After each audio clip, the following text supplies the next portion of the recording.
All right, awesome. So welcome to another wellness workshop. Today's topic is actually about emotional health.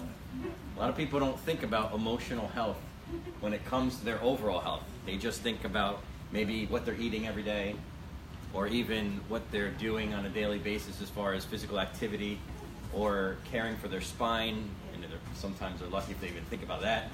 But they don't always think about emotional health. And believe it or not, our emotional health can 100% affect all areas of our life. So we talk about the different stressors in life. We have three major stressors that we talk about. The one that everybody thinks about is physical stress. That's if you maybe are overweight, if you're not exercising regularly, if you're not taking care of yourself physically the way that you should. That's physical stress. But then you also have to think about, we have what's called metabolic stress, or the stress of the things that you put in your body, either liquid-wise in hydration or food-wise as in food. That also affects your body. But what most people don't think about is the third stress, which is emotional stress. We good over here? Yeah? Good. And we are live on Facebook, so if anybody has any questions on Facebook or comments, please write in a comment and we'll try to answer that question as soon as possible. So the third one, like we talked about, is emotional health. A lot of people don't think about that. So the way that we think about ourselves, the way that we think about the people in our lives, that all affects the way that our overall health is. Because you can eat the best diet in the world, you can work out every day and have the most fit body in the world, but if you have horrendous relationships in your life and you're stressed every day from work, don't you think that's going to affect your overall health? It's going to be something that is overlooked, but sometimes the one thing that people have to work on the most, and then all of a sudden they start seeing big changes. So tonight's topic is more specific on a certain topic, and it's called the 5 love languages. Has anybody heard of this before? Is that a book? There is a book that was written about it, yes, by a guy named Chapman, who we're going to talk about. There was a book about it. But basically, what he came up with is he came up with the idea that we all communicate love to each other in different ways. And he categorized it into 5 ways, in which we're going to talk about today. But if we look here, these are the 5 ways. So some of us communicate in what's called words of affirmation. Some of us communicate and show love the best through acts of service. Some of us do receiving gifts. They like to give or receive gifts in a way to show love. Sometimes it's more about quality time, spending quality time with somebody. And the last one is more about physical touch. That you show affection or love through physical touch. But why do you think it's important to know these 5 different ways of communication? I know this is going to be a funny question. Has anybody ever had an argument with their loved one? Come on, raise it. Everybody's got to raise a hand here. We've all had arguments with our loved ones, whether they were small arguments or big arguments. And what do you think the big key of what's causing you to argue in the first place? I mean, obviously there's always a topic like, stress, but what do you think about that conversation is causing that? Listening. It could be listening or lack of it, but what really it is the communication styles between that. Have you ever gotten in an argument and the more you argue, the more angry you get? Yeah. Because the way you're communicating your message is the exact opposite or nowhere near the way the other person communicates. So you guys are just on 2 different wavelengths talking about 2 different things that no matter how long you talk about it, it's not going to resolve because you guys aren't on the same level of communication. Does that make sense? So what you have to realize is, number one, the biggest thing is, what is your love language, or what is your way that you communicate? And then you have to also see what the person you're communicating with. So this doesn't have to be just with loved ones. It could be with friends and family and stuff like that. But you almost have to look and figure out and try to read the person you're speaking to figure out what type of communication language they're communicating with. And you could, once you get to learn this a little bit more, you can actually start to tell how they communicate by just the way they communicate with people around them. So like, for instance, somebody that communicates and shares love by physical touch, what do you think that they do when they're around people? touchy-feely. They touch you. They're the ones that, they go up to you, that give you a big hug, or, we're chiropractors, so we touch people, they rub your shoulders, or they put their arm around you, or they put their, arm in a headlock or something. Those are people that communicate with touch. Or if you think about people who communicate more for the spoken word, like words are powerful, they might say, in an argument, you're not listening to me. I'm talking and you're not listening. Well, because they're speaking to you in a certain way that they want you to hear the words, but you're not listening to the words. So like you could start to see that, but what we're going to talk about today is kind of breaking it down to what type of style it is, and then I'm going to show you how you guys could figure out how to figure out your love language, because once you figure out yours, and then you figure out the people you're trying to communicate with, now when you talk to them, it's a different type of conversation. You could say the exact same words in a different way, and it doesn't get that reaction like they would if you did it in a different way. So let's break it down first to one of the first people that created it. His name is Gary Chapman. He is a marriage counselor who basically was one of the first people that started to describe these 5 things. And I'm going to read his quote, because his quote is really what got him to create this. So I'm going to zoom this in. So he said, my conclusion after 30 years of marriage counseling is that there are 5 basic emotional love languages, which is the 5 ways that people speak and understand emotional love. In the field of linguistics, a language has numerous dialects or variations. So, you could think about Spanish or Italian. There's different dialects of it. So in the world of emotional love, there's also different quote-unquote dialects.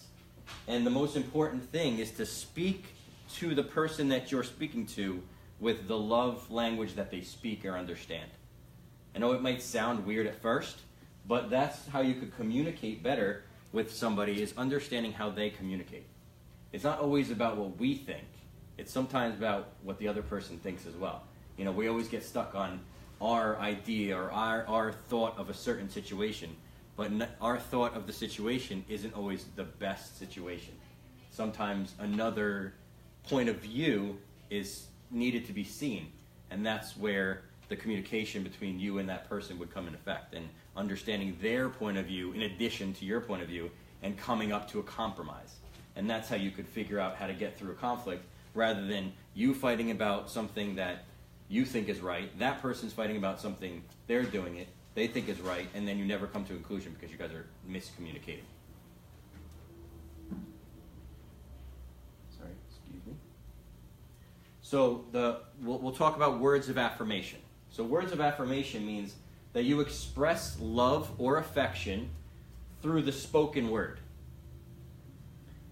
You could be through giving praise to somebody or appreciation to somebody, but it's usually about the spoken word.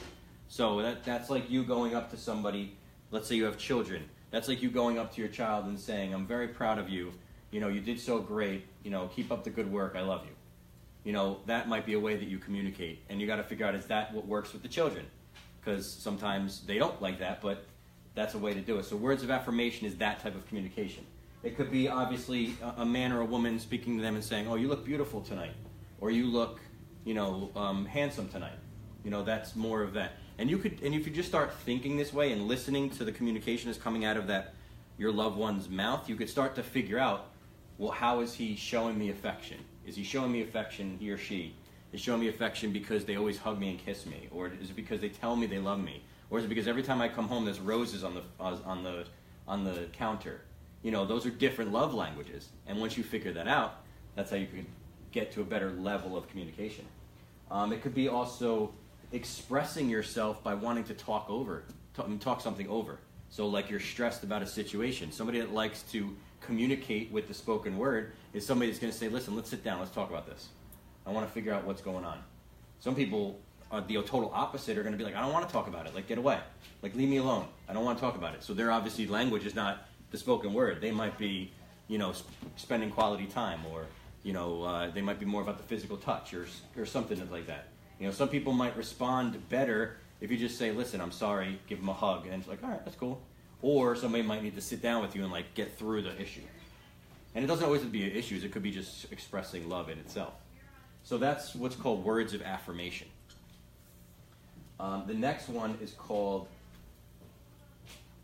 Acts of Service, which is basically looking at actions rather than the words to show or receive love. So those are the people that, the way you could figure them out is, you could tell me that the world is the best place on the earth, but until you show me, it means nothing to me. So they want to see it. They want to see the service. And that could be, and if you're trying to show, let's say, your loved one that you care about them, you might take the garbage out at night, or you might clean the dishes, when dinner's done. That's more of an act of service, showing them that they care because, the laundry wasn't done in 2 weeks and your wife or husband been so busy, so you go down and do it without them even realizing it. That's more acts of service.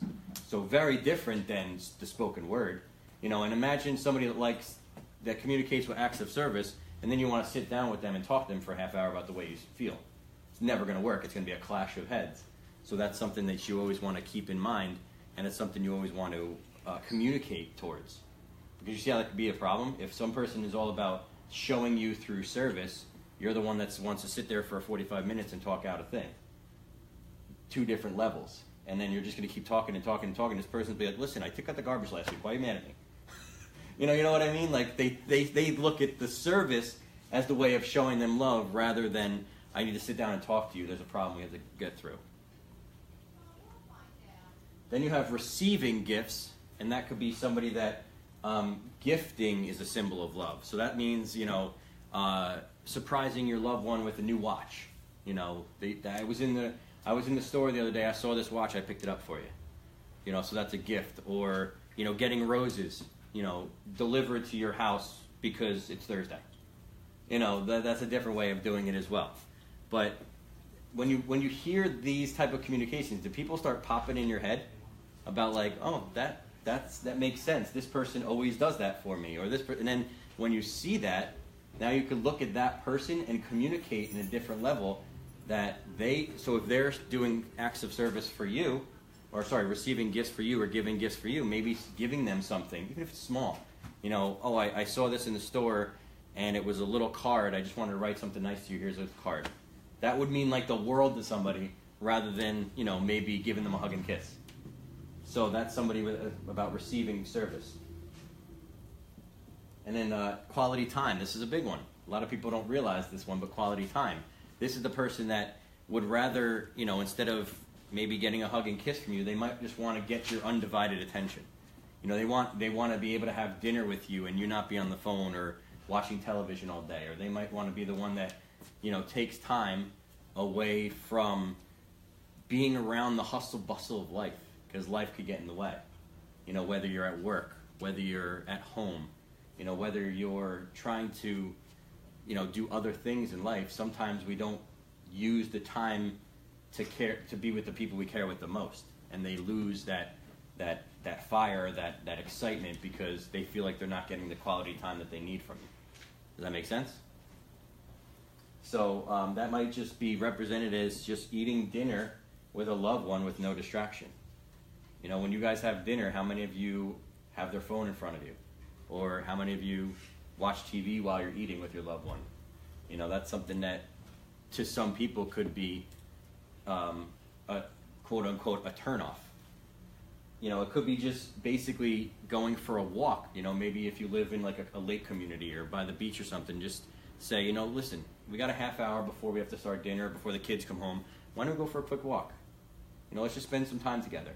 And that could be, the world to somebody if that's how they communicate. So that's quality time. And then the last one is physical touch, which makes sense. That doesn't have to be in an intimate way, although it could be. But it doesn't have to be in an intimate way. It could literally be just holding their hand, while walking, along the beach or something, or, giving them a hug every time they see you, or even in their emotional. Have you ever been in a moment where somebody's upset, but they're not trying to show it? So like you could tell they're visually upset, but they're not trying to show it. And then all of a sudden you go up to them and you're like, what's wrong? And you give them a hug and they just break down. Because they just wanted that physical touch for somebody to show them that they cared and that they were being cared for. And then they just break down. And all of that emotion comes out. Because all they were missing was they felt like they weren't being communicated with, and they were missing somebody just showing care. and the person that you can hug and literally break down their world, somebody obviously that cares about the physical touch. But if you went up to that person and gave them a flower, what the hell are you giving me this thing for? I don't need this. I'm literally in the verge of tears and you're giving me a flower? Well, then that person obviously doesn't give a crap about gifts. You know, you could just use different ways of trying to communicate with them, and you can almost catch immediately how they communicate with each other. So it could be in an intimate way, physical touch. It could be, you know, just out of the blue, you're sitting on the couch and you just put your arm around your loved one and give them a kiss. That could mean the world to somebody that likes the physical touch. So it's very interesting how every single person communicates differently. Now, don't get me wrong, there's not only one way that you communicate. There's one that's more than others, but in certain situations, every single one of us use this communication in some way or form. It's just a matter of what you're more likely to do. You know, and there's a certain test that you could take. If you actually go to, I think it's actually on in my next slide. Yeah. So if you Google 5 love languages, the first website that comes up is called 5lovelanguage.com. It's actually the website for that book. When you go on there, I think it's a 30-question questionnaire that it asks you questions. In what would you enjoy in this situation? And they'll give you 2 options, and you just click what it is, and you get actually a result from that, and you'll figure out out of 12. Each section is out of 12 questions. So if you're a 10 out of 12, well then that's your highest love language. And for me, I actually did it, and my love language results were actually my number one way is words of affirmation. I like to tell people I love them. I like to give them that through my word. And I'm somebody that likes to talk. I do all these talks all over the place. It makes sense. I'm a talker. Where there's some people that dread talking in front of people, so they're probably not somebody that likes to communicate with the spoken word. So it makes sense for me. My highest language was, let's talk about it. And when I get in an argument with my wife, she'll probably laugh if she's watching this, I'm the type of person that I need to sit down with her and talk about it for like a half hour. You know, and to her, I think her number one was maybe physical touch, and then maybe words of affirmation. So we can talk for an hour, but she's like, sometimes we get into arguments that like, she's just like, can you just stop talking? Like, I just want to relax and just like not think about this. So, and then I got to realize that, and I got to be like, all right, I got to tame myself down and just not talk for right now. Give her space. Once she's willing to get over whatever's going on, then she'll come back to me and we'll talk about it. And then I'm cool. But sometimes we just want to get our point out, and if our point is getting at you in a way that you're not ready to receive, I could talk for 45 hours and it still means nothing to you. So mine was words of affirmation. My next one was physical touch. I'm definitely a toucher. Makes sense why I became a chiropractor. You know, we adjust people, we're touching them all the time. So I communicate with language and I communicate with touch. And then the ones that I was a little bit lower at were acts of service, quality time, and receiving gifts. You know, so I'm not somebody that I'll go out, and I've gotten in trouble with this with my wife. I won't go out sometimes and go buy her a bed of roses and bring it home. But sometimes she wants that, and that's one of her top 3 is service or gifts. So it's funny that I get in trouble for that sometimes because I don't do that. But once I realize that that's something that she likes, well, then I have to take the effort to go outside of my comfort zone, but to please the person that I'm trying to communicate with and love. So that was for me personally. Now for you, if you guys want to do that, you go to 5lovelanguage.com, and that'll allow you to do that test. But I know this is a shorter presentation, but I would love to continue the conversation. If you guys had any questions, if any comments, I mean, have you heard this before? What's your thoughts? You covered pretty much everything. Yeah? I mean, is this something new? Have you guys heard this? For me, this is the first time I heard this. Awesome. Yeah, I mean, but... Trying to figure out what I am. I think I'm service. 45 years I've been trying.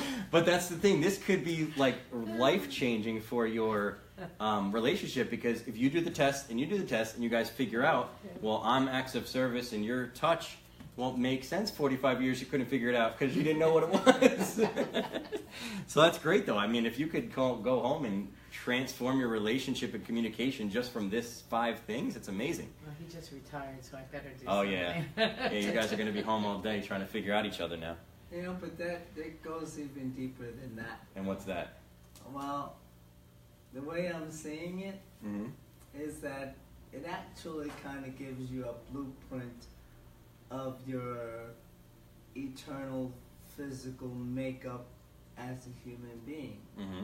and how you express love, which goes way beyond an individual or a human being. It's the love of everything that you do in your life and how you express it Mm-hmm. into everything you do in your life. Yeah. No, you're absolutely correct. And the hardest thing is for us to love ourselves. You know, and until you love yourselves and love everything about yourself, it's hard for you to give love or affection to somebody else. So you have to kind of figure yourself out. And that's why this test is awesome, because you can figure yourself out. And then once you figure yourself out, then you can look at the people in your lives and say, okay, well, now that I know this about myself, and I have a bunch of seeds in my brain of, you know, acts of service or physical touch and stuff like that, of now you're going to look at the people in your life differently. And you're going to say, well, this person keeps hugging me.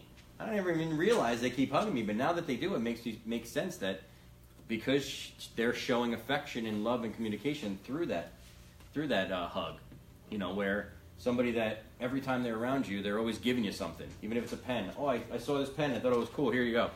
Well, then that person's definitely somebody that's going to be more given about gifts and doing things for you. So I hope this actually opens your eyes a little bit to the world differently and allows, because like I said, it's not about intimacy, it's not about just your loved one. I mean, if you have a mother, a brother, a sister, a son, a daughter, an aunt, an uncle, they're all going to communicate in their own languages. Right.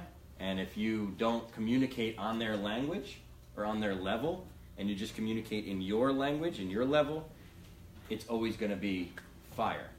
It's never going to be, you know, great communication.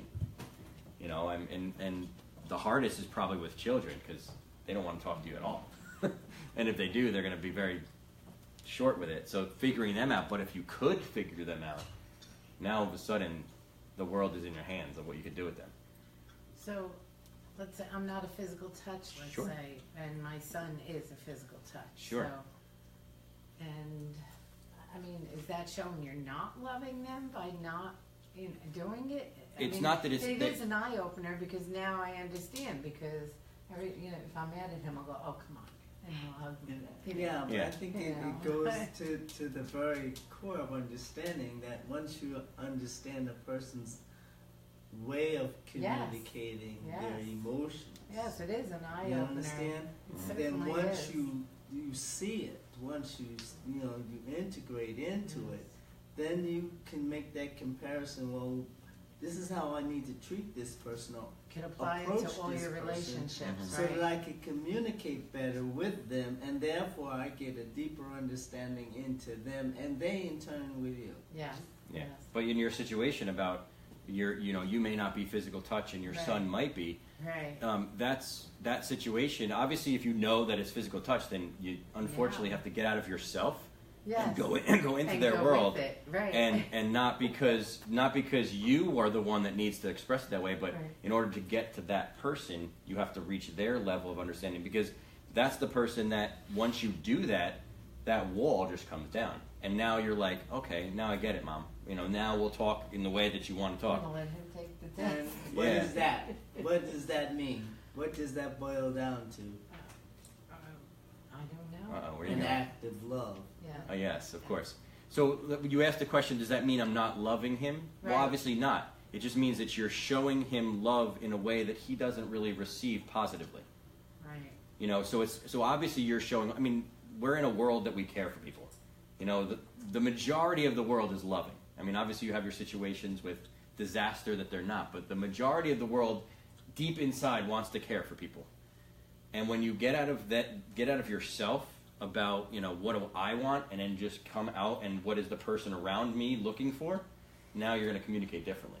But too many times we get stuck into what I want, and we get in our selfish ways, and it's like, I don't care how you want to be communicated at, or I don't care what you're thinking, my way is the highway.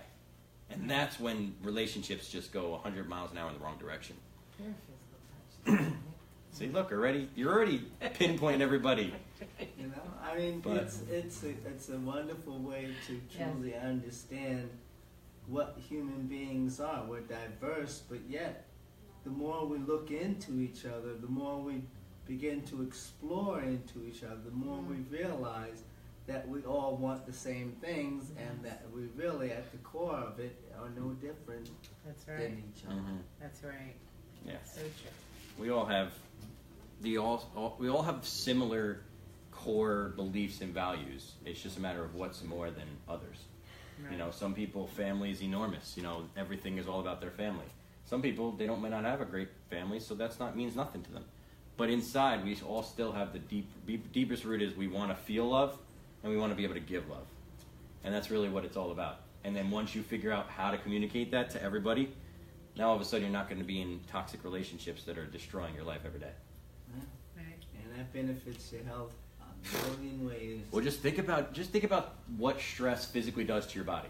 You know, stress in itself, whether it's physical, chemical, emotion, whatever, what it does to your body is it puts you in a fight or flight state, meaning that you're in almost like a protection state. When you're in that protection state, what are some of the most common things that we see our body do? We see our heart rate go up, right? We see our blood pressure go up. And then if all that's going up, usually we start to see our cholesterol and all that type of stuff go up. Inflammation go up. Now all of a sudden we're going in this pathway towards sickness and disease, and then the typical medical route is let's get you on a blood pressure lowering medication. Let's get you on a cholesterol lowering medication. Well, that's great if you are at a level that needs to be lowered, but why don't we take a step back and say, okay, well, you have high blood pressure. Why don't we figure out why you have that in the first place? And then you can start talking about the different stressors. And if physically they're in tip-top shape, they're eating the best diet in the world, now the next level is maybe we got to see what's going on emotionally. You know, are you unhappy at work? Are you unhappy in your relationship? You know, a lot of people don't like to go that way because it's too deep, quote unquote. You know, the people like to stay on the surface. You know, it's very rare that you find somebody that's so willing to go a little bit of a deeper level. But when you do, that's the person that transforms their lives. Yeah, that's an expression of love to yourself. Right. Yeah, so excellent. Do we have any questions on Facebook over here? Nada? That's okay. It'll come eventually. Awesome. So if you guys have any final questions or any comments, we can wrap this up and share all this information with the world. Facebook, you're awesome.